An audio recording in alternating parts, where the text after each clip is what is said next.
तुम्हारे घर से जाने की बात पर मानवी के घर वाले भी आ गए।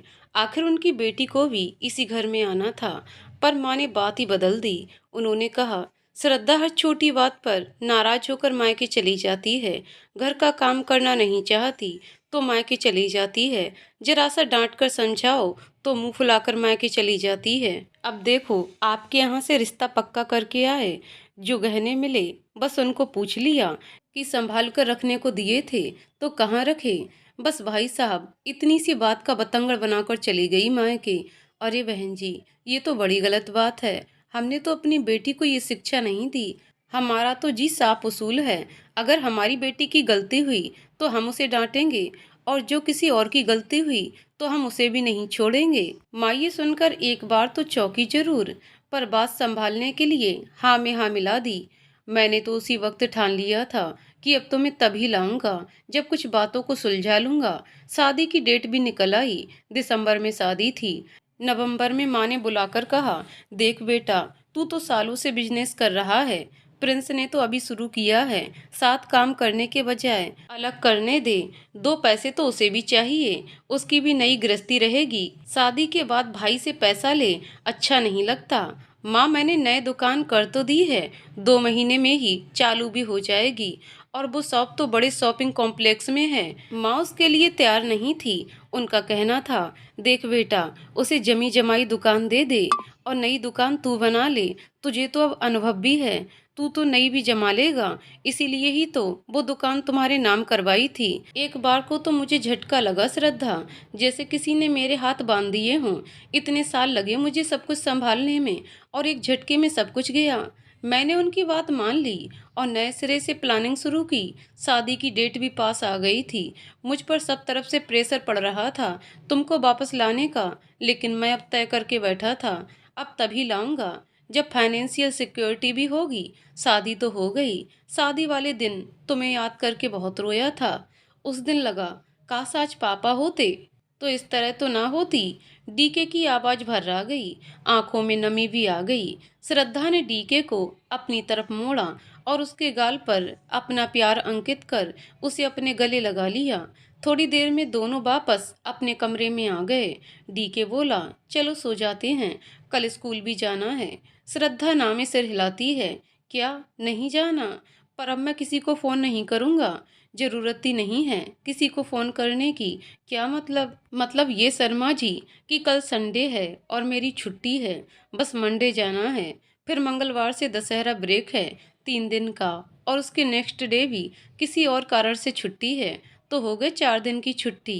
क्या? डीके खुश होकर बोला, तो मतलब आज रात जागा जा सकता है? बिल्कुल, पर आप मुझे आगे की बात बताएंगे। अरे फिर कभी, आज तो एंजॉय करते हैं। नो, मुझे पूरी बात जाननी है। ठीक है, दोनों बेड पर आ जाते हैं। जानती हो श्रद्धा, वासना खींचती है और प्रेम प्रतीक्षा करता है। कितनी रातें ऐसे गईं जब मुझे तुम्हारी याद बहुत ज्यादा आई। बस खुद पर कैसे काबू रखा ये मैं ही जानता हूँ। शादी तो हो गई, अब आए परिवर्तन। जिंदगी जैसे ही अपने ढर्रे पर आई, नए रंग दिखाने शुरू हुए। माँ ने जब मानवी को सुबह पूजा के काम में लगाया तो सुबह उठकर पूजा के बर्तन धोने में उसे बड़ी तकलीफ हुई, पर उसने मना करने के बजाय बड़ी सहजता से रश्मि को इस काम पर लगा दिया। अच्छा, तभी उस दिन रश्मि देखी माँ के साथ मानवी नहीं। हाँ, उसके बाद सुबह के नाश्ता बनाने में भी उसे दिक्कत आई।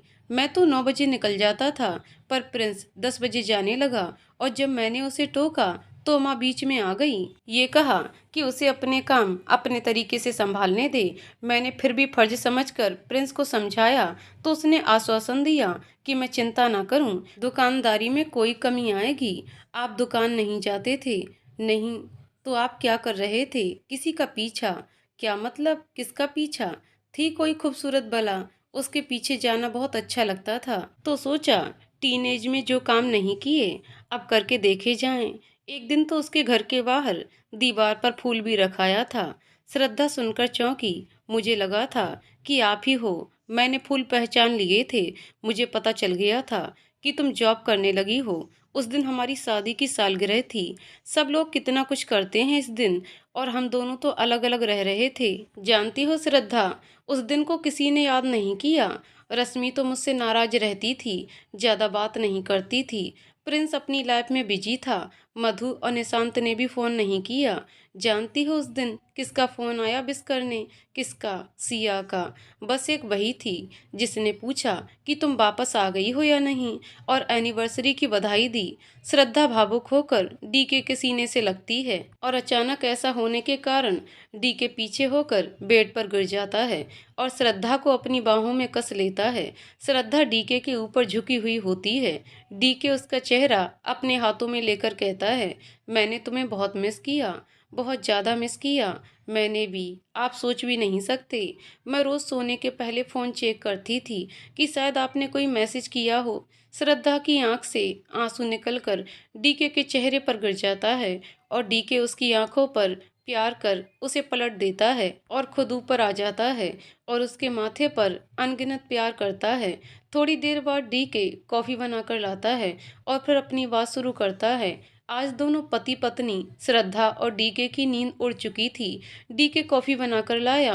कॉफ़ी की चुस्कियों के साथ बात एक बार फिर शुरू हुई। डीके की आप भी थी। मैं दो तरफा परेशानियों से घिर गया था। शॉपिंग कॉम्प्लेक्स पर अथॉरिटी वालों ने आकर काम रुकवा दिया। कुछ डॉक्यूमेंट्स में प्रॉब्लम थी। मैंने तो पहले ही वहां से दुकान बेच दी थी तो बाल बाल बचा, वरना तो बहुत नुकसान होता। मैंने फिर नई जगह की तलाश शुरू कर दी। घर का माहौल अजनबी सा लगने लगा था। किसी दिन नाश्ता मिल जाता, किसी दिन लेट हो जाता। किसी को भी मुझसे कोई सरोकार ही नहीं रहा। मानवी तो नई आई थी घर में। रश्मि तुम्हारे कारण मुझसे नाराज थी, पर माँ, मैंने तो उनको ही सबसे ऊपर रखा। फिर भी एक दिन माँ ने मानवी को टोक ही दिया कि नाश्ता समय से बना दिया करो, तो वो बहुत सारे कारण गिनाने लगी। माँ के सख्त अंदाज पर वो फूट फूट कर रोने लगी। मैं भी ये तमाशा देखकर हैरान रह गया। तभी प्रिंस भी आ गया। उसने मानवी के रोने का कारण पूछा। जब माँ ने बताया कि नाश्ता लेट होने के कारण डीके को परेशानी हो रही है, तो वो भी बहुत जोर से डांटने लगा मानवी को। मानवी रोती हुई कमरे में चली गई। प्रिंस सबको देखता हुआ पीछे पीछे कमरे में चला गया। हार कर रश्मि को नाश्ता बनाना पड़ा, पर चूंकि उसको भी लेट हो रहा था, उसका एग्जाम था, तो माँ को रसोई में लगना पड़ा। शाम को कहानी ये थी कि माँ रसोई में लगी थी, रश्मि उनको मदद कर रही थी। पूछने पर पता चला प्रिंस और मानवी कहीं गए हुए हैं। रश्मि का अगले दिन भी एग्जाम था, तो मैंने दोनों से खाना बनाने के लिए मना कर दिया। माँ तो खाना खा चुकी थी। रश्मि को अपने साथ ले गया और हम बाहर ही खाकर आ गए। कुछ दिन ऐसे ही चला।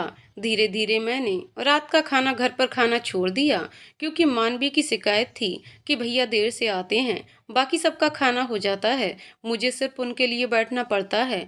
माँ ने भी दो टूक कह दिया कि खाना बनाकर टेबल पर रख दिया करो, अपने आप खा लेगा। श्रद्धा, मेरी आंखों के सामने वो नज़ारे आ गए। कैसे तुम देर रात तक सबको खिलाकर ही फ्री होती थीं। फिर एक दिन माँ ने कहा, रात का खाना खाते नहीं हो? नहीं खाना तो बताओ, बेकार में क्यों बनाना? ठीक है, मत बनवाओ मेरे लिए। ये कहकर मैंने बात खत्म कर दी। सुबह का नाश्ता तो देर से ही बनने लगा था। रश्मि अपना खुद का बनाती तो मेरे लिए भी बना देती। मैंने भी मना कर दिया।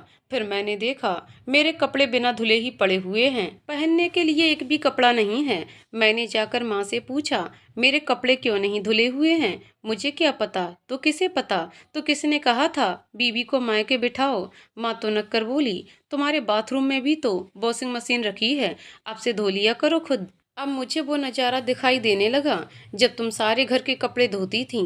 श्रद्धा, मैं बता नहीं सकता कि उस दिन मेरी क्या हालत हुई थी। अपने अंदर की घुटन को निकालने के लिए मैंने सिगरेट पीना शुरू किया। किसी से भी कह ही नहीं पा रहा था कि कितना गिल्ट फील कर गया था मेरे अंदर। कहकर डी के एक गहरी सांस भरकर छोड़ता है। श्रद्धा उसके पास बैठकर उसकी पीठ सहलाने लगती है। फिर क्या हुआ? मैं अपने कपड़े खुद धुलने लगा। फरवरी भी गुजर गया। रश्मि के एग्जाम खत्म हो चुके थे। एक दिन वो मेरे पास आई। भैया बिजी हो? नहीं तो आजा आजा, आज भाई की याद कैसे आ गई? भैया कहकर वो मेरे सीने से लग गई। क्या हुआ रश्मि? भैया भाभी को वापस ले आओ ना। अपनी हालत तो देखी, ना खाना खाते हो, कपड़े भी खुद ही धो रहे हो, क्यों कर रहे हो ऐसा? आपको पता है मानवी भाभी के सामने तो माँ की भी नहीं चल पा रही। क्या मतलब? आपको पता है, छोटी छोटी बातों में अपने पापा को फ़ोन कर बुला लेती हैं। उस दिन खाने पर जब माँ ने डांटा था तो दोपहर में ही उनके पापा आ गए और बोले, बहन जी बच्ची है, धीरे धीरे सीख जाएगी। अब आप ही सोचो, इतना काम कोई अकेले कैसे कर सकता है। और शाम को प्रिंस भैया मानवी भाभी को चाट खिलाने ले गए। अच्छा, माँ ने कुछ क्यों नहीं बताया मुझे? वो तो पता नहीं, पर उसके बाद भी बहुत कुछ हुआ है जो आपको पता नहीं है। जैसे भाभी सारा काम वाली बाई पर छोड़ देती थी तो उसने ज्यादा पैसे की डिमांड की। माँ ने उसे काम पर से हटा दिया। मानवी भाभी ने तुरंत अपने पापा को बुलवा लिया और वो आकर बोले, हमने अपनी बेटी को बहू और पत्नी बनने के लिए शादी की थी, नौकरानी बनने के लिए नहीं। आपके यहाँ इतना पैसा है, खाता पीता परिवार है, दो नौकर रखने में इतनी कंजूसी क्यों? मैं कल से भेज दूंगा किसी को, काम कर देगा सारा। तभी वो मेड आपके कपड़े भी नहीं धोती, मैं तो आपके बाथरूम में आकर अपने कपड़े धोती हूँ। हम तो ये बात है। अब मुझे एहसास हुआ कि मैं कितनी सारी बातों को अनदेखा कर दिया था। घर में क्या चल रहा है मुझे तो कुछ पता ही नहीं था। ठीक है, मैं कुछ करता हूँ, तुम अपना और माँ का ध्यान रखो। रश्मि बहुत सारी बातों का खुलासा कर गई थी। तभी मुझे किसी के हंसने की आवाज आई। मैंने बाहर बरामदे में खड़े होकर किसी के हंसने की आवाज सुनी। मानवी हंसते हुए कह रही थी, वाह पतिदेव, मैं तो मान गई आपको। रोज एक नया बहाना मारकर मुझे माँ के पैरों की सेवा करने से बचा लेते हो, वरना वो तो मेरा तेल ही निकाल देती। तभी प्रिंस के हंसने की भी आवाज आई। वो कह रहा था, तुम्हारे लिए तो मैं कुछ भी कर सकता हूँ। अब मुझे वो नज़ारा दिखाई दिया जब देर रात तक तुम माँ के पैरों पर तेल की मालिश कर दबाया करती थी और मैं तुम्हारा इंतजार करते करते सो जाया करता था। मेरी गलतियां जैसे जैसे मुझे दिख रही थीं, मेरी सिगरेट से यारी बढ़ रही थी। फिर मैंने घर में हो रही घटनाओं को सीरियसली देखना और समझना शुरू किया तो पता चला मेरी अलमारी से पैसे और कई सामान गायब हो रहा है। माँ को बोला तो बोली, मैं तो खुद खड़े होकर सफाई करवाती हूँ। अब इस उम्र में यही दिन देखना बचा है। मुझे यकीन नहीं हो रहा था। पैसे को दांतों से पकड़कर रखने वाली और चोरी ना हो जाए कुछ, इसके लिए चौकन्ना रहने वाली मेरी माँ को आज मेरे कमरे में हो रही चोरी से कोई सरोकार ही नहीं था। मैंने कुछ दिन तो देखा, फिर मना कर दिया कि मेरे कमरे की सफाई कोई ना करे, जिसे बिना किसी बाधा के आसानी से मान लिया गया। श्रद्धा की आंखों में आंसू बहने लगे। उसने डीके को खींचकर अपने सीने से लगा लिया। अब बस कर दो, बाकी बाद में सुनूंगी। थोड़ी देर में डीके सो चुका था। श्रद्धा की उंगलियां डीके के बाल सहला रही थीं। वो खुद से कहती है, मैं तो सिर्फ अपना दुख देख पाई और अपनों के साथ की वजह से आसानी से झेल भी गई, पर आपका दुख तो मेरे से भी ज्यादा है। अपनों के बीच रहकर भी अकेलापन तो कोई सह भी जाए, पर बेगानापन कोई कैसे सहे। वो धीरे से नीचे सरक कर डीके से सटकर सो जाती है। सुबह दोनों ही देर से सोकर उठते हैं, वो भी तब जब कोई घंटी लगातार बजा रहा होता है। डीके दरवाजा खोलता है तो देखता है कि सुमेधा जी और रश्मि खड़े होते हैं। सब अंदर आ जाते हैं। रश्मि कहती है, वो भैया हम नाश्ता लेकर आए हैं। उसकी कोई जरूरत नहीं थी, श्रद्धा ने कल रसोई सेट कर ली। माँ और रश्मि वहीं आकर बैठ जाते हैं। श्रद्धा रूम से तैयार होकर बाहर निकलती है। पैर छूकर वो रसोई की तरफ चल देती है। डीके नाश्ता लगा रहा होता है। सब मिलकर नाश्ता करते हैं। फिर सुमेधा जी बोलती हैं, यहाँ भी तो जोत जल रही है तो अष्टमी को कन्या भी जीमेंगी, उसकी तैयारी कर लेना। उनकी आवाज में बेरुखी तो थी, साथ में कड़कपन भी था। डीके और श्रद्धा दोनों सहमति में सर हिला देते हैं। फिर सुमेधा जी आगे कहती हैं, दशहरा वाले दिन घर आ जाना, तुम्हारा पक्का फैसला है कि तुम यहीं रहोगे डीके? डीके और श्रद्धा एक दूसरे को देखते हैं। फिर डीके कह देता है, हाँ माँ, पक्का फैसला है। ठीक है कहकर सुमेधा जी उठकर चल देती हैं। घूमकर सारा घर देखती हैं। फिर वो और रश्मि वापस चले जाते हैं। दोपहर में श्रद्धा पूछती है, आपके और माँ के बीच इतनी दूरियां कैसे आ गईं?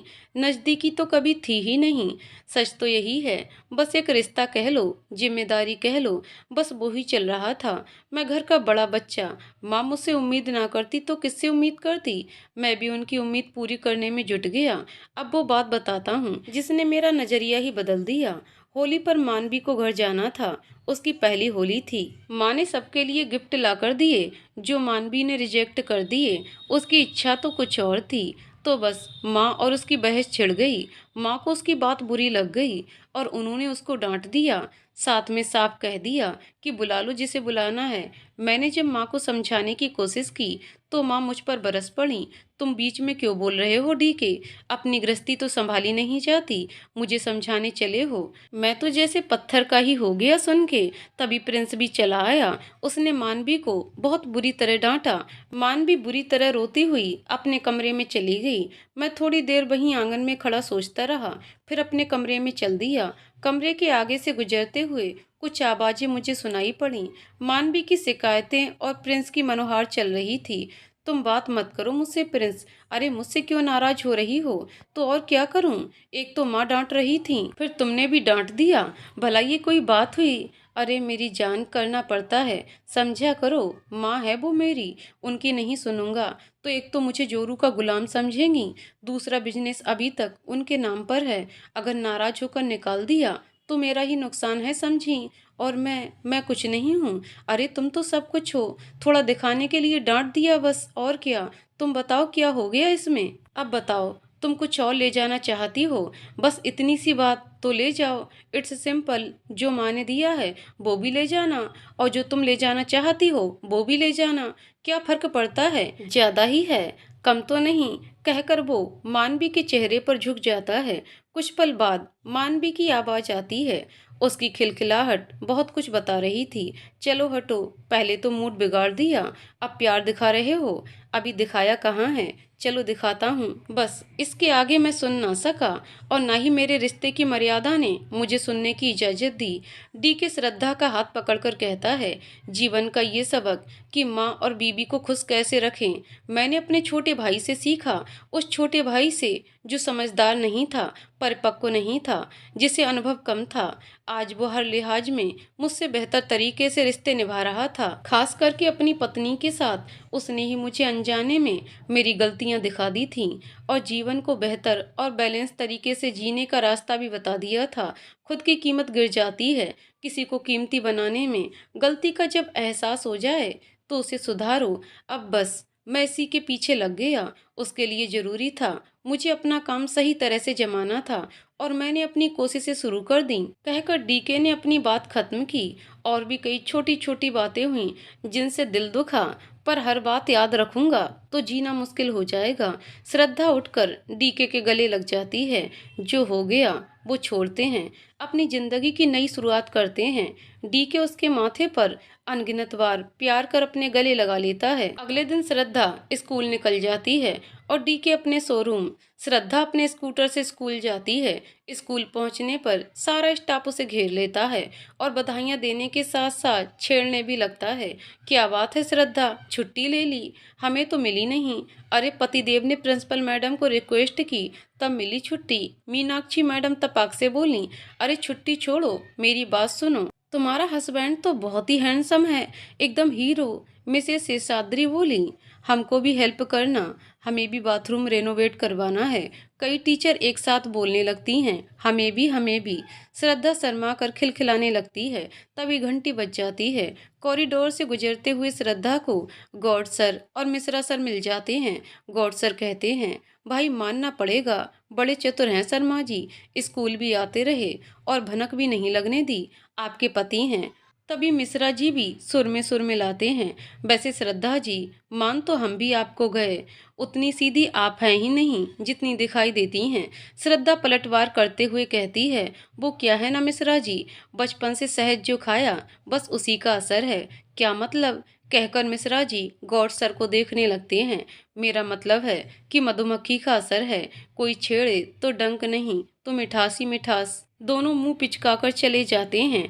तभी किसी ने ताली बजाने की आवाज आती है तो श्रद्धा देखती है कि मुस्कुराकर चित्रा ताली बजा रही होती है। वह क्या बात कही है भाई, अब तो मैं निश्चिंत हूँ तुम्हारी तरफ से। चलो फिर मिलते हैं लंच ब्रेक में। दोनों अपनी अपनी क्लास में चली जाती हैं। दोनों का ही दिन बड़ा व्यस्त गुजरता है। दोपहर में घर आकर श्रद्धा अपना कुछ सामान जमाती है। शाम को डीके भी जल्दी आ जाता है। दोनों बाजार जाकर कंजक की तैयारी करते हैं। रात को लेटते ही श्रद्धा को स्कूल की बात याद आ जाती है। डीके के पूछने पर वो सारी बातें बताती है। डीके भी हंसने लगता है और कहता है, बता देना किस किस का बाथरूम ठीक करना है। श्रद्धा भी डीके के सीने से लगकर हंसने लगती है। दोनों की हंसी से पूरा कमरा भर जाता है। अष्टमी पर सुमेधा जी और रश्मि दोनों आ जाते हैं। सारी तैयारी सब अच्छे से हुई होती देखकर सुमेधा जी कुछ कह नहीं पाती। कंजक अच्छे से संपन्न हो जाती है। सुमेधा जी वहीं आराम करने लगती हैं। पहले तो डीके असमंजस में रहता है कि वो जाए शोरूम या फिर घर पर रुके, पर कुछ जरूरी काम के कारण उसका जाना जरूरी होता है। श्रद्धा उसको आश्वासन देकर भेज देती है। दोपहर में रश्मि और सुमेधा जी भी चली जाती हैं। रात को डीके घर न आकर श्रद्धा को अपने शोरूम बुला लेता है। श्रद्धा को शोरूम पहुंचकर मूवी देखने के प्रोग्राम के बारे में पता चलता है। वो खुश हो जाती है। रितेश प्रियांशी को लेने गया हुआ है। दोनों वहीं सिनेमा हॉल पर मिलेंगे। शोरूम बंद कर दोनों थिएटर पहुंचते हैं। सिनेमा हॉल डी के टिकट्स खरीद चुका होता है। थोड़ी देर में रितेश और प्रियांशी भी आ जाते हैं। चारों मिलकर पहले डिनर करते हैं, फिर फिल्म देखने जाते हैं। लेकिन आधी मूवी में ही प्रियांशी और रितेश की किसी बात पर बहस हो जाती है और प्रियांशी इंटरवल में वापस घर के लिए निकल जाती है। रितेश भी उसके पीछे चला जाता है। इनको क्या हुआ? श्रद्धा पूछती है। पता नहीं, कुछ समझ ही नहीं आता। दोनों की किस बात में सहमति ही नहीं बनती। अब क्या करें? मूवी पूरी देखनी है या मैं तो मूवी पूरी देखना चाहता हूँ। अगर तुम्हें अच्छी नहीं लग रही तो घर चलते हैं। नहीं, मूवी तो अच्छी है। तभी डीके श्रद्धा का हाथ अपने हाथ में लेता है। श्रद्धा का हाथ बर्फ की तरह ठंडा होता है और डीके का हाथ गर्म। डीके अपने हाथों से श्रद्धा के हाथों को सहलाने लगता है। धीरे धीरे उसका हाथ गर्म होने लगता है। तभी मूवी में किसिंग सीन शुरू हो जाता है। इतना इंटेंशन सीन देखकर श्रद्धा असहज हो जाती है। तभी दोनों को पीछे से कुछ आवाजें आने लगती हैं। दोनों मुड़कर देखते हैं और दोनों को शौक लगता है। मूवी का सेम सीन उनके पीछे चल रहा होता है। दोनों अपनी सीट से नीचे सरक कर हंसने लगते हैं कि तभी आवाज आती है, कौन सा कॉमेडी सीन चल रहा है? हमें भी बता दो। ये सुनते ही दोनों को और हंसी आ जाती है और दोनों हंसते हुए थिएटर छोड़ देते हैं। बाहर आकर भी रह रहकर दोनों को हंसी आ रही थी। तभी श्रद्धा कहती है, मूवी का क्लाइमैक्स तो रह ही गया। डीके श्रद्धा को खींचकर अपने पास लाता है और कहता है, घर चलो, क्लाइमैक्स दिखाता हूँ। श्रद्धा शर्मा कर डीके को पीछे करती है और बाइक की तरफ चल देती है। जिंदगी में जब सब कुछ अच्छा चल रहा हो तो कितनी खुशी होती है। श्रद्धा और डीके भी अपने रिश्ते में आई कड़वाहट और दूरियों को कम करके खुशियां बटोर रहे थे। दूसरी तरफ सुमेधा जी अपनी अकड़ के चलते सब कुछ खोती जा रही थीं। ऐसा नहीं था कि उनको एहसास नहीं था इस बात का, पर उनके मन में क्या चल रहा था, वो क्या चाहती हैं, ये बस वो खुद ही जानती थी। पीछे एक हफ्ते में मानवी और सुमेधा जी की कई बातों में बहस हो चुकी थी। हमेशा की तरह कीर्तन मंडली की उनकी कई मित्र मिलने आईं, इस बात की बधाई देने कि श्रद्धा लौट आई है। सुमेधा जी के कहने पर मानवी ने चाय नाश्ता तो बना दिया, पर कहने से नहीं, क्योंकि जिनके लिए बधाई आ रही है वो तो यहाँ है ही नहीं। दबी जबान में सुमेधा जी ने बताया कि डीके ने फ्लैट लिया है, शायद दोनों वहीं रहेंगे। बाकी मैं समझाऊंगी कि यहीं रहें। उन लोगों के जाते ही सुमेधा जी मानवी पर बरस पड़ी। क्या जरूरत थी बताने की कि ये दोनों यहाँ नहीं हैं? ये लो, सच बोलो तो आपको मिर्ची लगती हैं। क्या मैंने झूठ बोला? आज नहीं तो कल सबको पता चल ही जाना है। और सबसे बड़ी बात, खुद तो नए फ्लैट में शिफ्ट हो रहे हैं और जिम्मेदारी हमारे सर पर छोड़ रहे हैं। सुमेधा जी अवाक सी देखती रह जाती हैं।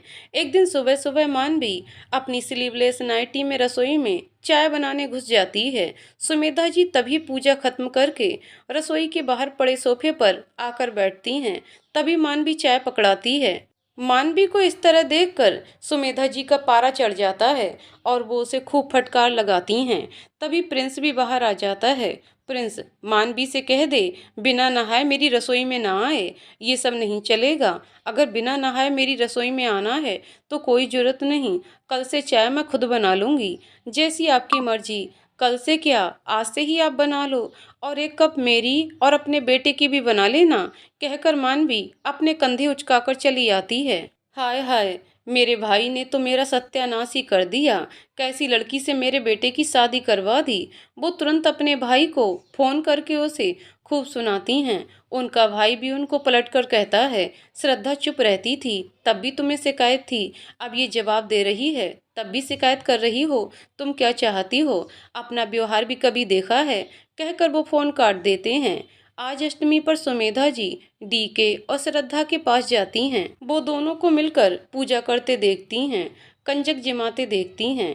अपनी आदत के चलते वो कई बार टोकने को होती हैं, पर फिर खुद को रोक लेती हैं।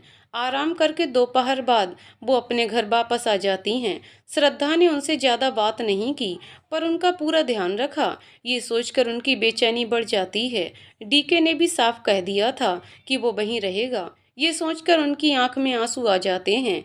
जब वो लौटकर आई तो देखा रसोई में झूठे बर्तनों का अंबार लगा है। उन्होंने पूछा कौन आया था। मानवी अपने नेल फाइल करती हुई बोली, कुछ सहेलियां आई थी मिलने, सारी एक साथ आई थी मिलने। हाँ, हम लोगों ने मिलकर किटी शुरू की है। महीने में एक बार मूवी और एक बार खाना पीना, बस। क्या जरूरत है, अपना घर संभालना सीखो पहले। सुनते ही मानवी के तेवर बदल गए। सुबह से मेड नहीं आई, मैंने सारा काम अकेले किया है। और रही बात दोस्तों के आने की, तो आपकी मित्र मंडली भी तो आती है, उनको क्यों आना होता है। आपसे तो इतना नहीं होता कि सब्जी ही काट दो। आगे से सब बाहर ही मिलेंगी, तो चिंता मत करिए। आप अपनी मित्रों का ध्यान रखिए, मैं अपनी। और नेल फाइल करती हुई चली जाती है। शाम हो जाती है, रात का खाना हो जाता है। जरूरत लायक बर्तन रश्मि धोकर रख देती है। पर अब सुमेधा जी की नींद उड़ चुकी थी। उन्हें रह रहकर श्रद्धा का सौम्य सरल स्वभाव याद आ रहा होता है। नववीं का दिन बीतने पर था। श्रद्धा अपना घर सेट करने में जुटी थी और डीके अपने शोरूम पर। आज ज्यादा भीड़ थी तो उसको टाइम ही नहीं मिल रहा था। रात को डीके देर से घर आता है। दोनों खाना खाते हैं। डीके फर्नीचर कब लेंगे, थोड़ा फर्नीचर तो लेना पड़ेगा, अभी रुक जाते हैं। शोरूम भी खोला है और घर भी लिया है। जरूरत लायक फर्नीचर तो है ही, बाकी देखते हैं, अगर घर से ले आएं। ऐसा सोचना भी मत, नहीं तो लगेगा कि घर ही छोड़ दिया। मैं ये नहीं चाहता कि माँ को लगे कि हम परिवार से अलग हो गए हैं। ठीक है, मैं तो ऐसे ही कह रही थी। सोने से पहले दोनों फंक्शन की और कंजक की पिक्चर्स देखते हैं। हर फोटो पर डीके कमेंट किए जा रहा था और श्रद्धा हंसे जा रही थी। तभी एक फोटो स्क्रीन पर डिस्प्ले होती है। दोनों के मुंह से निकलता है, ओ तेरी, मामी जी को डांस करते हुए किसी ने गोद में उठा लिया था। ये है कौन। श्रद्धा अपनी हंसी रोकते हुए बोली, मिश्रा जी। क्या। डीके तो सुनकर हैरान ही रह गया। ये कब और कैसे हो गया, पता नहीं। श्रद्धा और डीके एक पल को सोचते हैं और उसके बाद हंसी का फव्वारा छूट जाता है। भाई ये तो कमाल ही हो गया। दोनों को रह रह कर हंसी आ रही होती है। बस करो डीके, पेट दुख रहा है मेरा। श्रद्धा पेट पकड़कर बोली, अरे मैंने क्या किया है, पिखी ऐसी है, किसी की सोच से परे। वैसे मामा जी कहाँ थे। डीके बस करो, वरना मैं तुम्हें बहुत मारूंगी। अच्छा ठीक है, आगे देखते हैं। डीके की पिक्स देखते देखते आंख लग जाती है। श्रद्धा उसका सर सरका कर तकिए पर रख देती है और धीरे से कहती है, थैंक यू भगवान जी। तभी डीके कहता है, मेरा भी शुक्रिया कर दो। श्रद्धा देखती है, डीके की आंख बंद है और होठों पर मुस्कान। चुपचाप सो जाओ, सुबह करूंगी तुम्हारा शुक्रिया, कहकर उसके बगल में लेट जाती है। दशहरा का दिन उल्लास और खुशी से भरा। डीके और श्रद्धा तैयार होकर सुमेधा भवन चल देते हैं। वहां पहुंचकर घर के भीतर से तेज गुस्से की और रोने की आवाजें आ रही थीं। दोनों घबराकर अंदर जाते हैं। दोनों अंदर प्रवेश कर आंगन में पहुंचते हैं। वहां सुमेधा जी अपने दोनों हाथ कमर पर रखकर खड़ी थीं और प्रिंस मानवी पर चिल्ला रहा था। मानवी बुरी तरह से रो रही थी। ये क्या हो रहा है, डीके जोर से बोला। श्रद्धा मानवी के कंधे पर हाथ रखती है तो वो उसका हाथ झटक देती है। प्रिंस, मानवी बदतमीजी मत करो, अब भी समझा रहा हूँ। डीके, हुआ क्या है, कोई बताएगा भी। प्रिंस हाथ के इशारे से दिखाता हुआ, आप खुद देख लो, आज तीसरा दिन है, मेड काम पर नहीं आई, 2-3 दिन से बर्तन ही नहीं धुले, कल रात तो खाना भी बाहर से आ गया, फिर भी देख लो, ना कल कोई काम पूरा हुआ और ना आज। आज त्योहार का दिन है, फिर भी घर की हालत देखो। डीके और श्रद्धा एक नज़र देखकर एक दूसरे को देखने लगते हैं। आंगन में बर्तनों का ढेर पड़ा हुआ था। घर को देखने से ही पता चल रहा था कि सफाई भी नहीं हुई थी। मानवी, क्यों सारा काम मुझे ही क्यों करना है? मुझसे नहीं होता, सारा दिन बस काम और काम और कुछ नहीं। प्रिंस, अरे रोज तो मेड आती ही है, पर अगर नहीं आई तब तो मैनेज करो। जब तक दूसरी मेड नहीं आएगी तो क्या घर में कोई काम ही नहीं होगा? मानवी, अरे तो क्या कोई और मेरी मदद नहीं कर सकता इस घर में? रश्मि, भाभी अष्टमी को थोड़े बर्तन मैंने धो दिए थे, कल भी बर्तन धोए थे, कपड़े भी सुखा दिए। आप ऐसे तो मत बोलो कि आपकी कोई मदद नहीं करता, आप खुद तो मोबाइल में लगी रहती हो। अब की बार श्रद्धा चुप नहीं रह पाती। श्रद्धा, रश्मि मदद ना करे ऐसा तो हो ही नहीं सकता, वो तो हमेशा मेरी भी मदद करती थी। मानवी गुस्से से, आप तो रहने ही दो, ये सब आपकी वजह से हो रहा है। डीके और श्रद्धा आश्चर्य से देखते हुए एक साथ कहते हैं, क्या? मानवी, और नहीं तो क्या? क्या जरूरत थी इतना काम संभालने की और अकेले करने की? आप तो कर लेती थीं। पर अब यही उम्मीद मुझसे की जा रही है। मैंने तो कहा था पापा को फोन कर देती हूँ, घर से किसी नौकर को भेज देंगे, पर नहीं, सारा काम मुझसे कराना है। मुझसे नहीं होता और न ही मुझे करना है। प्रिंस, मानवी फालतू की बात मत करो, और पापा के घर से क्यों किसी को बुलाना है बार बार? क्या तुम ये दिखाना चाहती हो हम तुम्हें परेशान कर रहे हैं, साथ ही जबरदस्ती घर का काम करवा रहे हैं? डीके, जो अब तक सारी बातें चुपचाप सुन रहा था, अब बोल पड़ा, श्रद्धा को बीच में मत लाओ, वो अपनी जिम्मेदारी समझकर अपना काम करती थी। फिर अपनी माँ को देखते हुए कहता है, कभी भी उसने अपने घर से ना तो किसी को बुलाया और ना ही इस बात की धमकी दी, तुम्हें काम नहीं करना मत करो, कोई नहीं कहेगा। सुमेधा जी डीके की बात सुनकर अपनी नजरें चुरा लेती हैं। प्रिंस, क्यों नहीं करेगी, ये इसका भी घर है तो सबको हेल्प करेगी। बहुत दिनों से देख रहा हूँ, जिस बात के लिए टोको वही काम करना बंद कर देती है। जरा पूछो इससे ये करती क्या है? तभी सुमेधा जी अपना रोना शुरू कर देती हैं। अरे मैं क्या कहूँ, मेरे भाई ने तो पता नहीं किस जन्म का बदला लिया है मुझसे, जो ऐसा रिश्ता करा दिया। बहुत शौक है ना बात बात में अपने पापा की धमकी देने का, आज बुला ही लो इसके बाप को। तभी श्रद्धा जोर से, बस कर दीजिए आप सब, दशहरा का दिन है और घर में एक अलग ही युद्ध चल रहा है। फिर मानवी से कहती है, कोई तुमसे काम करने को नहीं कहेगा, ठीक है? और रश्मि को मैं अच्छे से जानती हूँ, इसलिए उसके खिलाफ एक शब्द भी मत कहना। फिर सुमेधा जी की ओर मुड़कर, क्या जरूरत है? जो गलती मानवी कर रही है वही गलती आप भी करें। मैं तो सारा काम करती थी, फिर भी आप कभी संतुष्ट नहीं हुई, तब आपने और मुद्दे निकाल लिए थे। ये तो काफी हद तक आपके मन भाई थी, फिर क्या हो गया आपको? तो चाट खाना, गाउन पहनना, हफ्ते में 2 दिन कपड़े धुलवाना, बेटा बहू को रोज घूमने के लिए भेजना बहुत अच्छा लगने लगा था। फिर अब क्या हो गया? इतना सब करके भी फिर से पापा को बुलाने की बात, बस बहुत हो गया, अब बंद करिए। ये सब सुनकर सुमेधा जी की आंखें क्रोध से भर जाती हैं, पर डीके को अपनी तरफ देखते हुए चुप ही रहती है। श्रद्धा, रश्मि आ जाओ, मेरी मदद करो, हम मिलकर काम निपटाते हैं। डीके, रुको, मैं और प्रिंस भी मदद करते हैं। प्रिंस, मानवी तुम भी कुछ करना चाहोगी या नहीं? मानवी, हाँ ठीक है मैं भी करती हूँ। डीके, तो तय रहा, माँ आप सब्जी काट दो, श्रद्धा तुम खाना बना लो और पूजा की तैयारी कर लेना, मैं और प्रिंस बर्तन धो रहे हैं। तब तक मानवी हाँ में सिर हिलाते हुए, तुम और रश्मि घर की सफाई कर लो, और अगर ना हो पाए तो कोई बात नहीं, बर्तन धोकर मैं और प्रिंस कर लेंगे, फिलहाल आज का दिन मैनेज करते हैं। मानवी, नहीं, मैं और रश्मि कर लेंगे। इसके बाद पूरा परिवार अपने अपने काम में जुट जाता है। 2 घंटे में सब काम खत्म कर पूरा परिवार पूजा कर रहा होता है। इसके बाद शुरुआत है खाना पीना। इतने हंगामे के बाद आखिरकार थोड़ी शांति आती है कि तभी निशांत और मधु भी आ जाते हैं, तो खुशियों और रौनक भी आ जाती हैं। तुमुल अपनी हरकतों से सबको हंसाता रहता है। सुबह के तनाव से सब निकल चुके थे।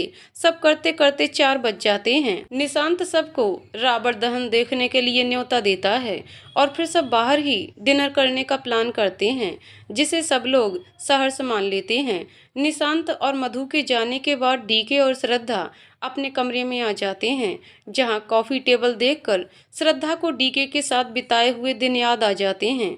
कमरे में आकर डीके, श्रद्धा एक बात बताओ, माँ को गाउन पहनना अच्छा लगने लगा है। वो उन दोनों को चाट खिलाने के लिए खुद से भेजती थीं। ये सब तुम्हें मैंने नहीं बताया, तुम्हें कैसे पता चला? एक बार को श्रद्धा अपनी जीभ काट लेती है। बस चल गया पता।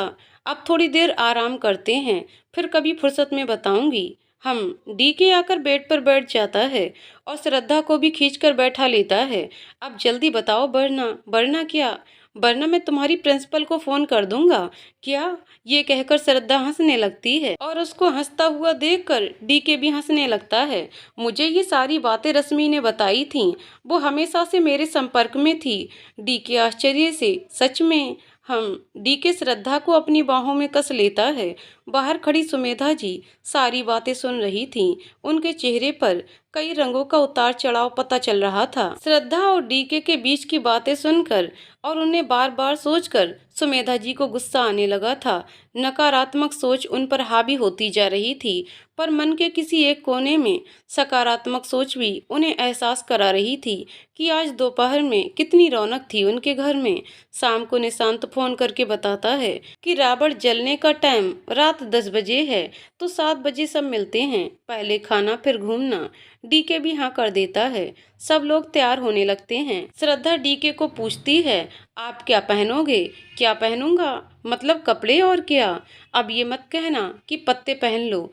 कुछ भी, बस फालतू बातें करा लो आजकल आपसे। डीके श्रद्धा के पास आकर, अच्छा जी ये फालतू बातें हैं तो चलो काम की बात तुम कर लो। श्रद्धा हंसते हुए, बस बस मुद्दा मत भटकाइए आप। और लीजिए, आज ये शर्ट के साथ ये जैकेट पहनना, ठीक है? Okay madam. डीके को जैकेट बहुत पसंद आती है। श्रद्धा भी आज साड़ी न पहनकर सूट पहन लेती है। वो बहुत सुंदर लग रही होती है। सब लोग हमेशा की तरह डीके और श्रद्धा की तारीफ करते हैं।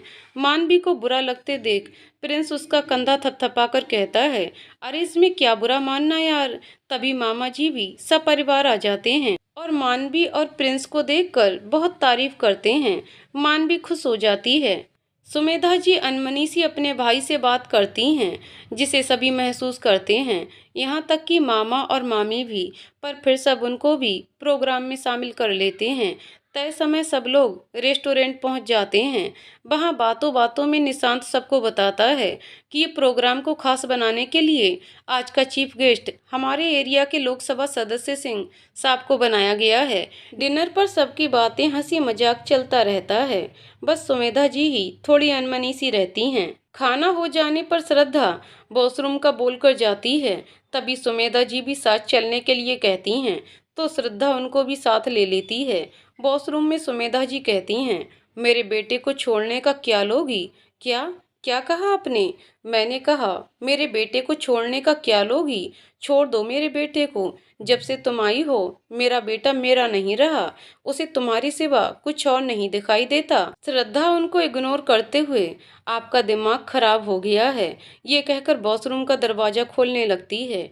तभी सुमेधा जी उसका हाथ पकड़कर रोक देती हैं। हाँ, हो गया दिमाग खराब, तुमने किया है। तुमसे शादी कराना मेरी जिंदगी की सबसे बड़ी भूल थी। आज बहुत पछता रही हूँ। डीके को तुम्हारे सिवा कुछ नहीं दिख रहा। आप डीके की माँ ही है ना? उनकी खुशी आपको बर्दाश्त नहीं हो रही? मुझसे आपको इतनी सारी प्रॉब्लम है, पर किसी और से नहीं, क्यों? सारी जिम्मेदारी डीके उठा रहे हैं, फिर भी आप कह रही हैं आपका बेटा आपका नहीं रहा, या फिर मैं कहूँ कि आपका गुलाम नहीं रहा। बको मत और चुपचाप मेरी बात सुनो। तुम डीके को बोलोगी कि तुम उसे छोड़ रही हो, और मैं ऐसा क्यों कहूँगी, वो भी आपके कहने पर। अगर तुमने ऐसा नहीं किया तो या तो मैं घर छोड़ दूंगी या फिर जहर खा लूंगी। क्या? श्रद्धा आश्चर्य से अपनी सास को देखती रह गई। मुझे समझ नहीं आ रहा कि वाकई आप अपने बेटे से प्यार ज़्यादा करती हैं या मुझसे नफरत। या शायद दोनों में से कुछ भी नहीं? आपको सिर्फ अपना स्वार्थ दिख रहा है, और वो भी पता नहीं कौन सा स्वार्थ। आपके 2 बच्चे अपनी ज़िंदगी बसा चुके हैं और खुश भी हैं। रश्मि का भी अपना घर होगा, अपनी खुशियाँ होंगी, क्योंकि डीके अपनी ज़िम्मेदारियाँ नहीं छोड़ेंगे। श्रद्धा की आवाज़ भर्रा चुकी थी। क्यों अपने उस बेटे की खुशियाँ छीनना चाहती हैं, जिसे सबसे ज़्यादा प्यार करने का दावा आप कर रही हैं? मुझे जो कहना था मैंने कह दिया, कहकर सुमेधा जी ने दरवाज़ा खोल दिया। तो आप भी सुन लो, ना वो मुझे छोड़ेंगे और ना मैं उनको। सुमेधा जी सुनकर तुरंत वॉशरूम से निकल जाती हैं, पर श्रद्धा वहीं पर रोने लगती है। थोड़ी देर में खुद को सामान्य कर जब वो वॉशरूम से बाहर निकलती है, तो किसी से टकरा जाती है। वो डीके था। कहाँ रह गई तुम? मुझे चिंता हो रही थी तो देखने चला आया। अरे कुछ नहीं, वो किसी का फ़ोन आ गया था। फ़ोन? सच में? तुम कुछ परेशान लग रही हो, सब ठीक है ना? मुझे बताओ क्या बात है? अरे पतिदेव सब ठीक हैं, वो चित्रा का फ़ोन आ गया था तो बस बात करने में बिजी हो गई। दरअसल कल की छुट्टी कैंसिल हो गई है और कल स्कूल जाना है। चलो ठीक है। पर डीके श्रद्धा को गहरी नज़रों से देखता रहता है और श्रद्धा मुस्कुराकर आगे चल देती है ताकि डीके कुछ और ना पूछ ले। रेस्टोरेंट से निकलकर सब रामलीला ग्राउंड की तरफ चल देते हैं। रात के 9:30 बज रहे थे। मुख्य अतिथि का इंतजार हो रहा था। तभी एक घोषणा हुई कि एक स्टॉल पर फ्री चावल की पोटलियां बांटी जा रही हैं। राम मंदिर समिति की ओर से। जो भक्तजन लेना चाहे वो ले सकते हैं। सुनते ही सुमेधा जी नई जिद पकड़ लेती हैं कि श्रद्धा ही चावल लेकर आएगी। डीके उन्हें समझाने की कोशिश करने लगता है, पर वो नहीं मानती। उधर तुमुल को परेशान देखकर मधु घर जाने की इच्छा बताती है, तो डीके भाई मैं तुमुल और मधु को छोड़कर आता हूँ। हाँ ठीक है। मैं और श्रद्धा भी जाकर लाइन में लग जाते हैं, बहुत भीड़ बढ़ रही है। निशांत घर निकल जाता है और डीके श्रद्धा के साथ लाइन में लग जाता है। ये देखकर सुमेधा जी की आंखों से चिंगारी निकलने लगती है। राम मंदिर द्वारा आयोजित स्टॉल पर डीके और श्रद्धा भी लाइन में जाकर खड़े हो जाते हैं ताकि भगवान राम के चरणों के पीले चावल मिल सकें। वहां भी बहुत भीड़ आने लगती है। उधर सुमेधा जी डीके को श्रद्धा से अलग करने के लिए कोई नई चाल सोचने लगती हैं। लोकसभा सदस्य सिंह साहब के आने के कारण सिक्योरिटी भी बहुत सख्त होती है, पर आज कई कारणों से भीड़ भी बहुत ज़्यादा दिखाई दे रही थी। मामा जी अपना मशवरा देते हुए वापस घर चलने के लिए कहते हैं। तभी सुमेधा जी को चक्कर आ जाते हैं और वो डीके डीके पुकारते हुए गिरने लगती हैं। प्रिंस उनको संभाल कर गिरने से बचाता है, पर वो डीके को बुलाओ की रट लगाए रहती हैं। सब उनको समझाते हैं डीके का श्रद्धा के साथ होना जरूरी है, पर वो नहीं मानती। हार कर रश्मि और मानवी डीके को बुलाने जाती हैं। उधर डीके और श्रद्धा लाइन में जाकर लगते हैं। डीके जानबूझकर श्रद्धा की गर्दन के बाल हटाने लगता है, जिससे उसे एक अलग सी झुरझुरी का एहसास होने लगता है। डीके क्या कर रहे हो? मत करो ऐसा। अरे कीड़ा चल रहा था वही हटा रहा था। श्रद्धा आगे देखने लगती है, तभी उसे फिर से महसूस होता है। वो बिना मुड़े ही डीके का हाथ पकड़ लेती है। सुधर जाओ शर्मा जी, वो मुड़कर कहती है। अरे सच में इस बार कीड़ा ही था। एक काम करो, तुम आगे लगो, मैं तुम्हारे पीछे खड़ी होती हूँ। अरे नहीं यार। डीके श्रद्धा के कंधे पकड़कर उसको आगे की ओर मोड़ देता है। कुछ पल बाद श्रद्धा को अपने बालों में हवा का एहसास होता है। उसके शरीर में तरंगे उठने लगती हैं। डीके प्लीज मत करो, ये तो देखो हम खड़े कहाँ हैं। डीके धीरे से उसके कानों के पास झुककर, क्यों कुछ हो रहा है? श्रद्धा मुंह नीचे कर हंसने लगती है और डीके भी पीछे होकर चारों तरफ देखता है और हंसने लगता है। तभी पीछे वाला आदमी उसको आगे बढ़ने के लिए बोलता है। दोनों आगे बढ़ जाते हैं। डीके कल की छुट्टी सच में कैंसिल हो गई? श्रद्धा हाँ, पता नहीं कौन सा जरूरी काम आ गया है। लाइन आगे की तरफ बढ़ती जा रही थी और साथ साथ श्रद्धा और डीके भी लगातार आगे की ओर बढ़ रहे थे। डीके घर जाकर वहीं रुकना है या फ्लैट पर चलना है? श्रद्धा आपको क्या सही लगता है? डीके यार अगर सुबह स्कूल जाना है तो वापस फ्लैट पर चलते हैं। श्रद्धा हाँ यही सही रहेगा। तभी रश्मि और मानवी आ जाते हैं। भैया जल्दी चलो, क्या हुआ? तुम दोनों क्यों आ गए? वो माँ की तबीयत खराब हो गई है, उनको चक्कर आ रहे हैं, बस आपको ही पुकार रही हैं। मानवी बोली। अच्छा ठीक है, पर श्रद्धा। मानवी मैं रुकती हूँ भाभी के साथ। डीके और रश्मि चले जाते हैं। डीके को देख सुमेधा जी घर चलने की जिद करने लगती हैं। बेटा मुझे घर ले चल। डीके असमंजस में पड़ जाता है, पर माँ श्रद्धा और मानवी दोनों लाइन में लगी हैं, उनको छोड़कर कैसे जा सकते हैं। तभी प्रिंस कहता है, आप जाओ भैया, मैं दोनों को लेकर आता हूँ। डीके पहले मामा मामी को उनके घर छोड़ता है, फिर बाकी सबको लेकर घर पहुँचता है। तभी निशांत का फोन आ जाता है। आप सब कहाँ हो भैया? मैं बाकी सबको लेकर घर आ गया। वो माँ की तबीयत खराब हो गई थी, पर प्रिंस, मानवी और श्रद्धा वहीं पर हैं। अभी जाऊंगा वापस। तुम कहाँ हो? मैं भी यहीं आया हूँ, पर एक गड़बड़ हो गई है। क्या हुआ?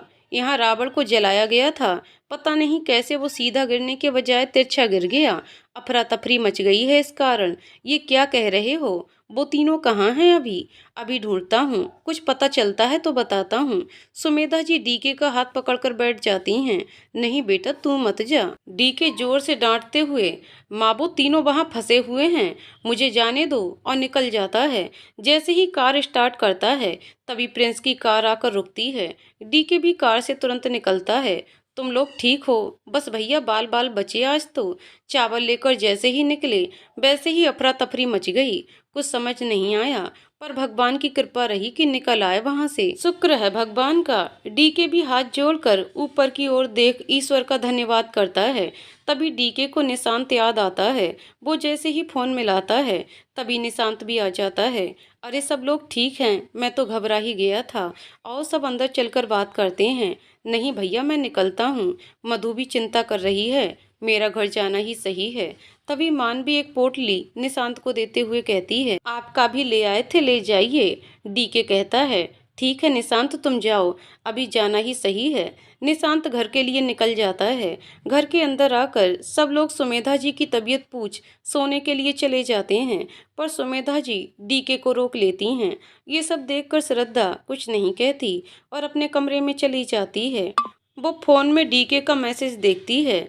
आज रात यहीं रुकते हैं। वो भी जवाब लिख देती हैं, ठीक है रुक जाना ही सही है। वो पानी लेने कमरे से निकलती है तो उसे मानवी और प्रिंस की आवाज़ सुनाई देती है।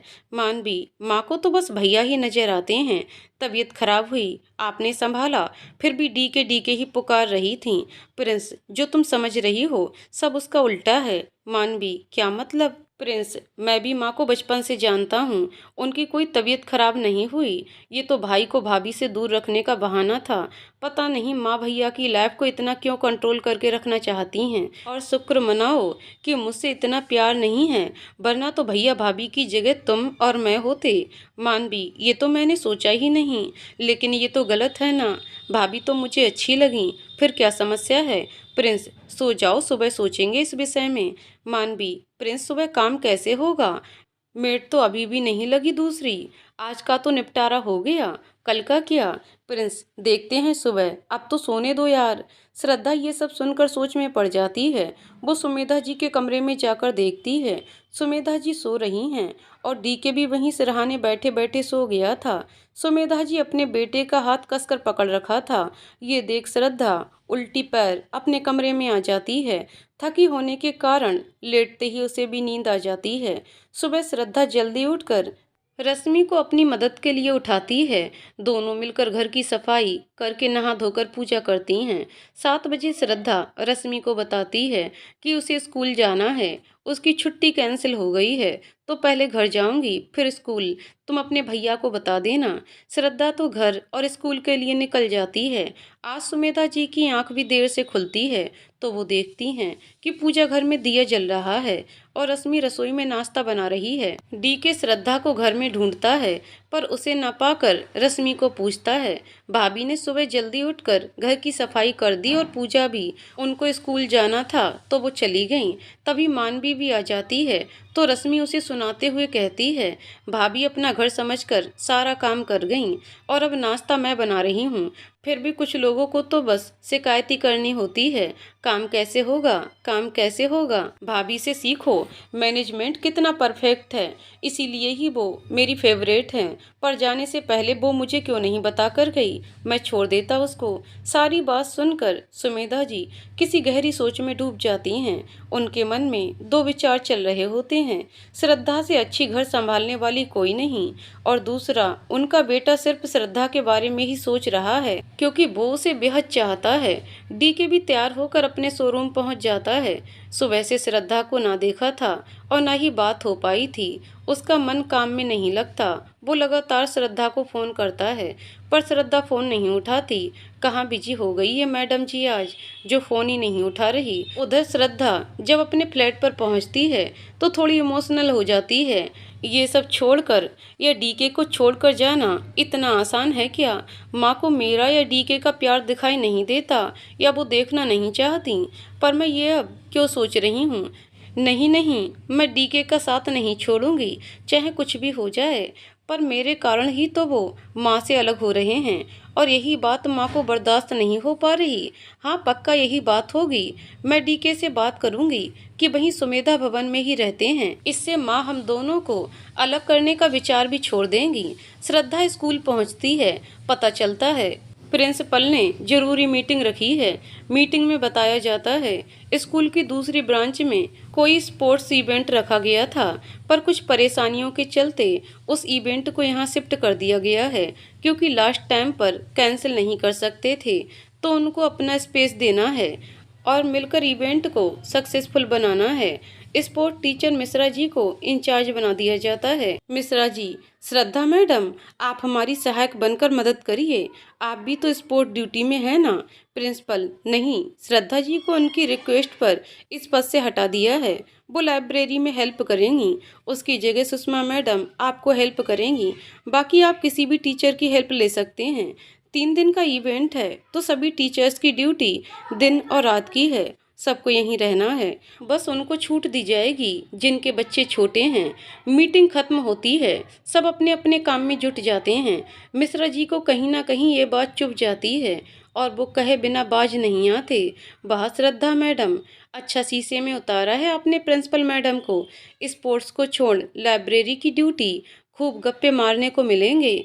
श्रद्धा भी पलटवार करते हुए कहती है, जी मिश्रा सर, आपके घर चाय पीने के बाद मेरी भी बुद्धि थोड़ी खुली और तेज भी हो गई। काफ़ी अच्छी चाय थी मेरे मार्गदर्शन के लिए। ये सुन मिश्रा जी वहाँ से खिसक लेते हैं। स्कूल में तैयारियां शुरू हो जाती हैं। भारी व्यस्तता के चलते श्रद्धा डीके से बात नहीं कर पाती। शाम को श्रद्धा को बताया जाता है कि इवेंट में आने वाले प्रिंसिपल स्कूल भी देख सकते हैं, तो वो लाइब्रेरी इंचार्ज के साथ मिलकर लाइब्रेरी को भी व्यवस्थित करना होगा। डीके भी परेशान हो चुका था कि तभी उसे श्रद्धा का मैसेज मिलता है। वो स्कूल जाने की सोचता है, तभी उसे सुमेधा जी फोन करके घर आने के लिए कहती हैं। डीके फिर से सोच में पड़ जाता है कि पहले कहाँ जाए। फिर सबसे पहले घर जाने का निश्चय करता है। घर पहुंचकर उसे पता चलता है कि मधु भी आई हुई है। हाँ माँ, बताओ क्या जरूरी बात थी? बाद में फुर्सत से बात करेंगे। डीके, ठीक है तो मैं निकलता हूँ। कहाँ जा रहे हो? श्रद्धा के स्कूल। आज शायद वो घर ना आए, उसकी ड्यूटी लगी है, स्कूल में कोई इवेंट है। तभी मधु कहती है, रुको भैया, आपसे कुछ बात करनी है। सुमेधा जी मधु को रोकते हुए, उसे जाने दे, तू मुझसे बात कर ले। हुआ क्या है मधु? भैया, कल मैंने होटल के वॉशरूम में माँ और भाभी की बातें सुनी। सुमेधा जी तुरंत रोकते हुए बोली, चुप रहो मधु। नहीं माँ, आज नहीं। मुझे समझ नहीं आ रहा कि भाभी की गलती क्या है। मैं भी तो किसी और की बेटी थी। अगर आप मुझे माँ का प्यार दे सकती हो तो श्रद्धा भाभी को क्यों नहीं? आखिर दिक्कत क्या है? इतना कुछ सह लिया दोनों ने, फिर भी आप उन्हें अलग करना चाहती हैं। ये सब सुनकर डीके का दिल जोर से धड़कने लगता है। ये क्या कह रही हो मधु? माँ, मधु क्या कह रही है? सुमेधा जी शर्मिंदा होकर अपना सर झुकाकर बैठ जाती हैं। भैया, कल जब माँ और भाभी होटल के रेस्ट रूम में गए थे तो थोड़ी देर बाद मैं भी गई थी, पर इन लोगों की बातें सुनकर मैं उल्टे पैर ही वापस लौट आई थी। माँ भाभी पर आपको छोड़कर जाने का दबाव बना रही थी। आज मैं माँ से ही बात करने आई हूँ। अच्छा हुआ आप भी मिल गए।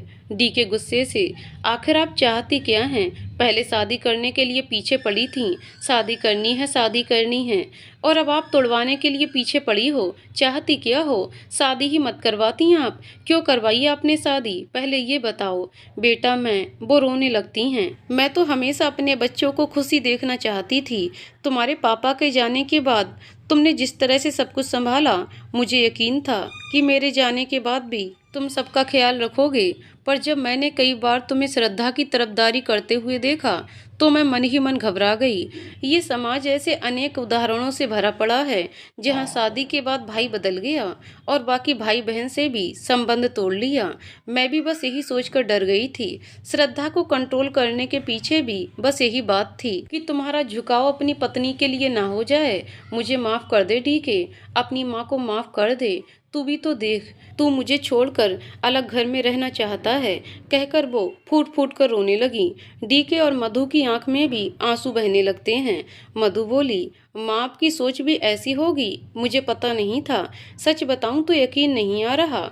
निशांत मेरी हर बात मानते हैं, मेरा इतना ख्याल रखते हैं। मैं कौन सा अपने ससुराल वालों के साथ रहती हूँ, पर आप इस बात से बहुत खुश थीं। सच तो ये है, हर कोई दामाद गुलाम और बहू नौकरानी चाहता है, लेकिन वो ये भूल जाता है कि रिश्ते और हम तो वही हैं, बस नाम का अंतर आ जाता है। सुमेधा जी ये सुनकर तड़प जाती हैं।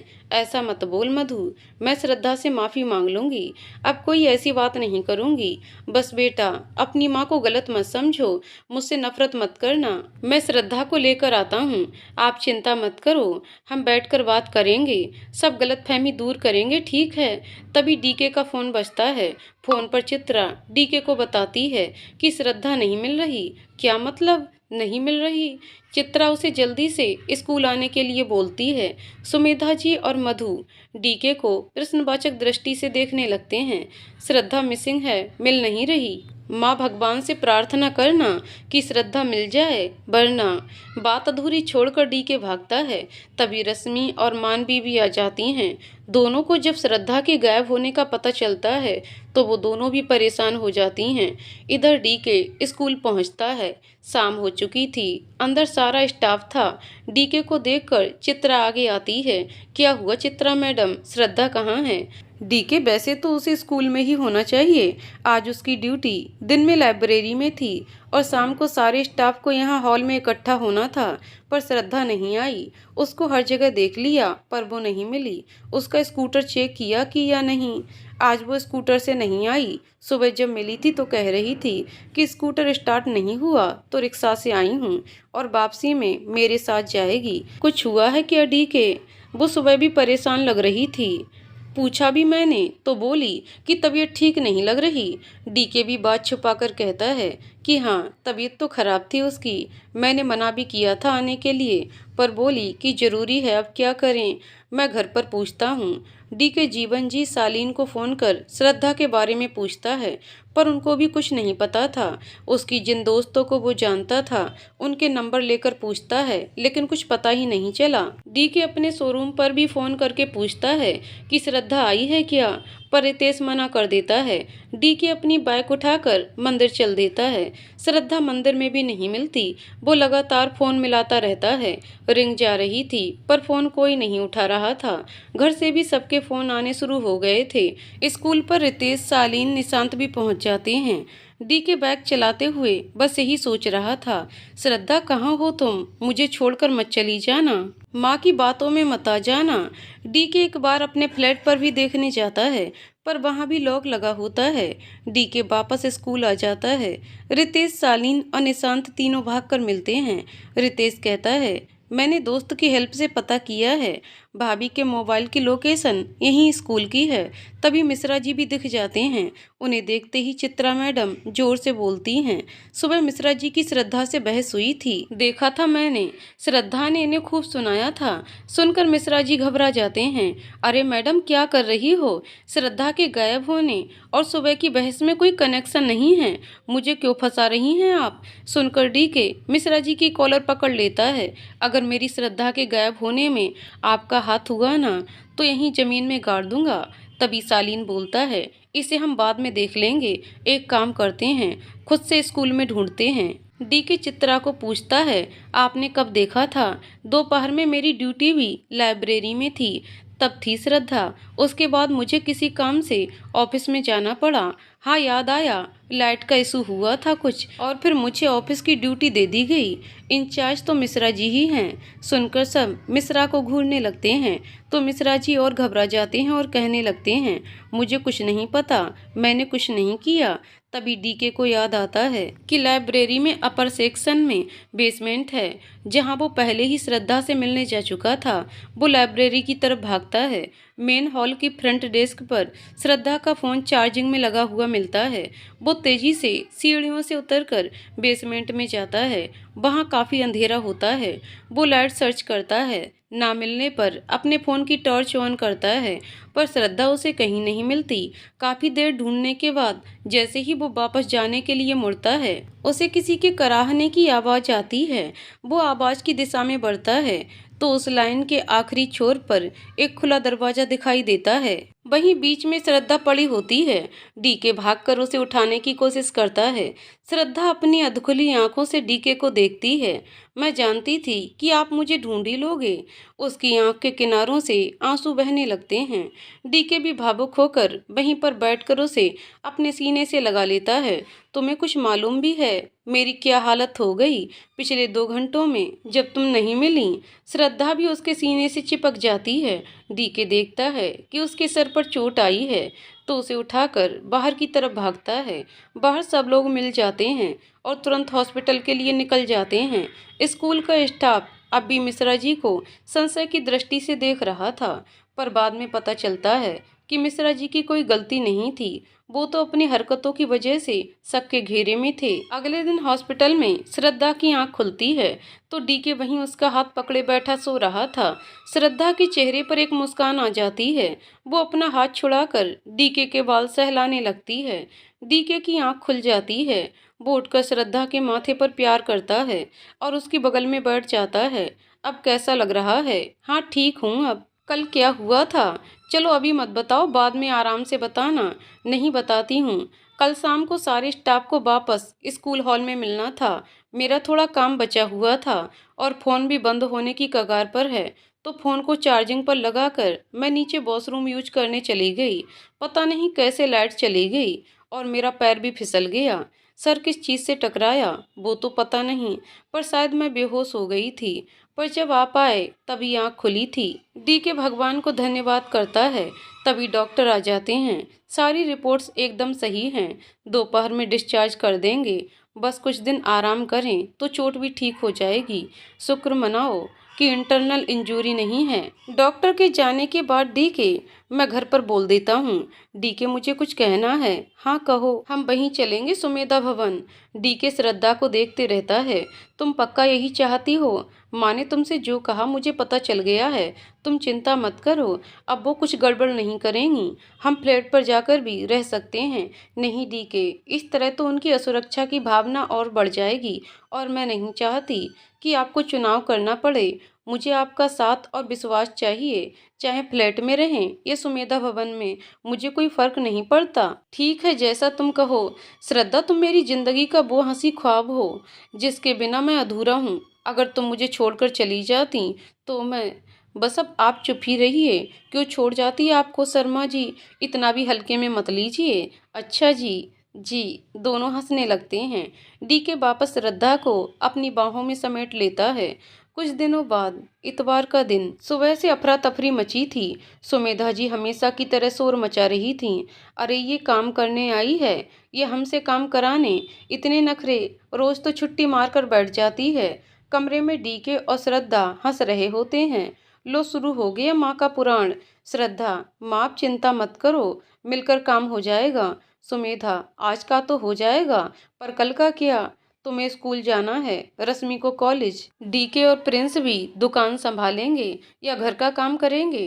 तभी दरवाजे से आवाज आती है। अरे क्यों परेशान होती हैं आंटी जी, अब हम आ गए हैं, सब संभाल लेंगे। श्रद्धा मुड़कर देखती है और उसकी आंखों की चमक बढ़ जाती है।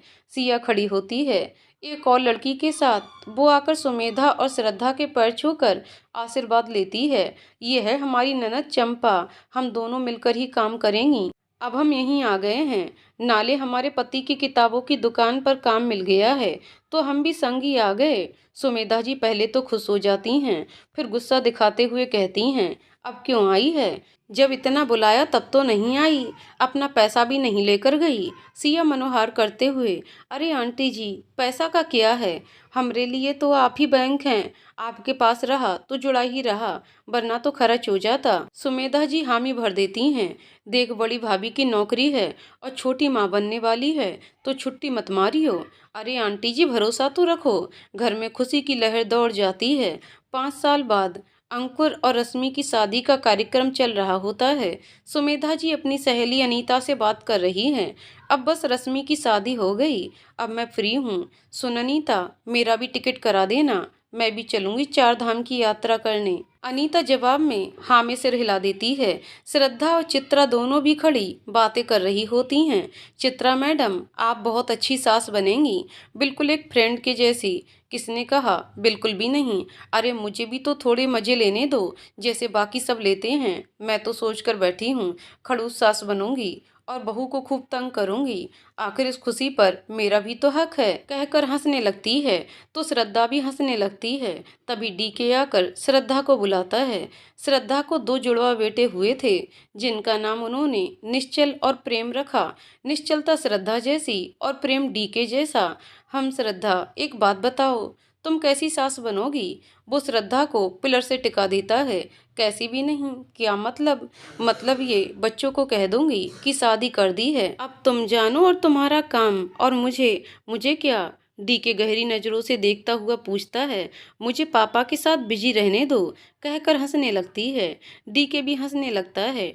दोनों की हंसी और उसमें मिलते शादी के मंत्र एक निश्चल प्रेम का एहसास कराते हैं। तो दोस्तों, कहानी यहीं पर समाप्त होती है। दोस्तों, आपको कहानी कैसी लगी कमेंट करके जरूर बताइएगा। कहानी पसंद आई हो तो वीडियो को लाइक शेयर करें और चैनल को सब्सक्राइब करें। कहानी को पूरा सुनने के लिए बहुत बहुत धन्यवाद दोस्तों।